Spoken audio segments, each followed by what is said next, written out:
और ये होगा, ये हुए बिना, ये त्रासदी आए बिना, ये संकट आए बिना, ये त्राहिमाम मचे बिना, ये दुनिया धरती पर आए हुए कल की भगवान परमेश्वर रामपाल जी को परमात्मा नहीं मानने वाली, भगवान नहीं मानने वाली। और साथ में परमेश्वर रामपाल जी के जो नादान भगत, जो आंखें बंद करके भेड़ चाल में चल रहे हैं, ना बरवाला कांड को समझ पा रहे, ना अपने गुरु के मकसद को समझ पा रहे, और ना ही भगत के भेष में जो भेड़िए इन सतलोक आश्रमों में बैठे हैं, ना इनको समझ पा रहे, और भक्ति को ढोंग बना दिया, ड्रामा बना दिया, मर्यादाओं की धज्जियां उड़ा दी।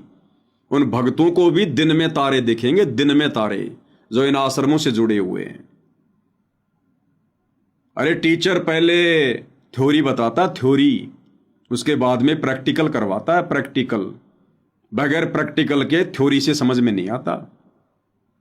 तो अभी तक तो सतगुरु रामपाल जी ने अपने भक्तों को थ्योरी पढ़ाई है कि काल का लोक कितना खतरनाक है, कितना गंदा है, ये रहने का है या नहीं है, या अचानक से भूकंप आ जाए, बाढ़ आ जाए, महामारी आ जाए। अभी तो केवल सतगुरु रामपाल जी ने अपने भक्तों को थ्योरी पढ़ाई है। अब प्रैक्टिकल वाला समय आ रहा है कि बाढ़ क्या होती है, भूकंप क्या होता है, महामारी क्या होती है, काल का लोक इतना गंदा क्यों है, कैसे है। तब जाकर हमारा कलेजा अंदर से हिलेगा, हमारी ये मोह ममता, कार कोठी संपत्ति से, परिवार से, तब ये धीरे धीरे हटेगी। अभी तो हम केवल आनंद ले रहे हैं, भक्ति का आनंद। अभी तो हम केवल मजे के साथ में सत्संग सुन रहे हैं, अपनी आत्मा के कल्याण के लिए नहीं सुन रहे। अभी तो हम देखा देखी भक्ति पर लगे हुए हैं, काल के कष्टों को देखकर भक्ति नहीं कर रहे। तो अभी तक तो संत रामपाल जी ने केवल इस गंदे लोक के विषय में थ्योरी बताई है। अब 2028 युग परिवर्तन का समय, 26, 27, 28, अब वो प्रैक्टिकल का समय है, प्रैक्टिकल का। तब पता चलेगा कि मर्यादा क्या होती है, संघर्ष क्या होता है, और ये लड्डू जलेबी बर्फियां क्या होती हैं, तब पता चलेगा।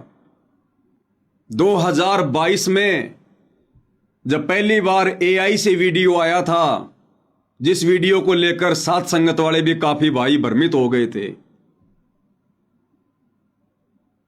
वो हमारी परीक्षा थी। हम क्यों विश्वास करते उस वीडियो पर परीक्षा के दौरान। अन्यथा ये पवन दास कभी अपने गुरुदेव का निरादर सौपन में भी नहीं कर सकता। लेकिन जानबूझकर बोला मैंने मेरे होशो हवास में कि ऐसे वीडियो पर तो कुत्ते पेशाब करते हैं। क्योंकि दास को इंद्रमती का सत्संग समझ में आ रहा था, ध्यान में आ रहा था। क्योंकि परीक्षा के समय में सत्संगों को ही आधार बनाया जाता है कि भक्ति मार्ग में ऐसी परिस्थिति हमारे सामने भी आएगी। इंद्रमती को परमेश्वर कबीर जी ने नाम उपदेश दिया, और उपदेश देने के बाद कहा कि बेटी आज से तीसरे दिन मेरे रूप में काल आएगा, आज से तीसरे दिन मेरे रूप में काल आएगा।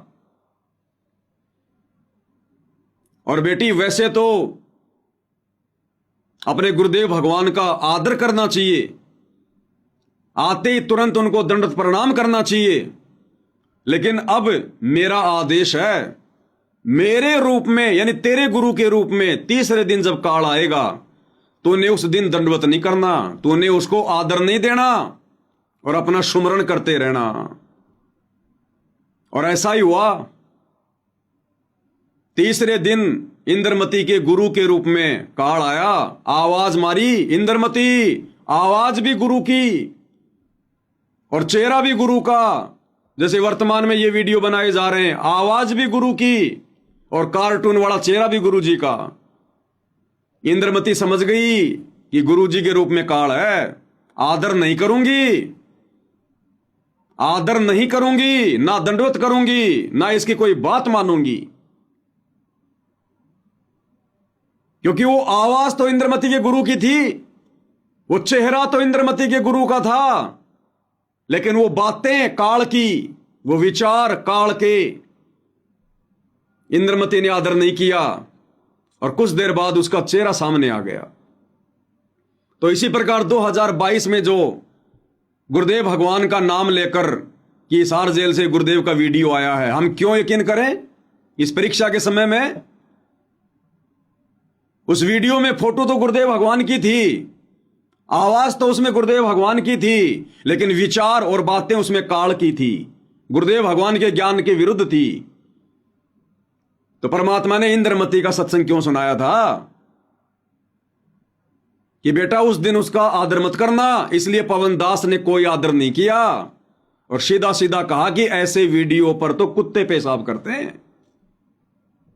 गुरुदेव ने सारा पाठ हमें पढ़ा रखा है, हर समस्या का समाधान बता रखा है, बस निशाने पर तीर मारने की जरूरत है, निशाने पर तीर मारने की। और वही हुआ वो वीडियो एआई का। आज ये लोग सरेआम बनाने लग गए एआई से, आज सरेआम बना रहे हैं, नकली गुरु बना दिया एआई से, नकली आवाज बना दी तुम्हारे गुरु की, और संगत मूर्ख बन के बैठी है। अरे इंद्रमती की तरह दिमाग लगाना, आज हम कैसे यकीन कर लेंगे? हमारे गुरुदेव ने कब कहा कि लाओ समोसा और चाय?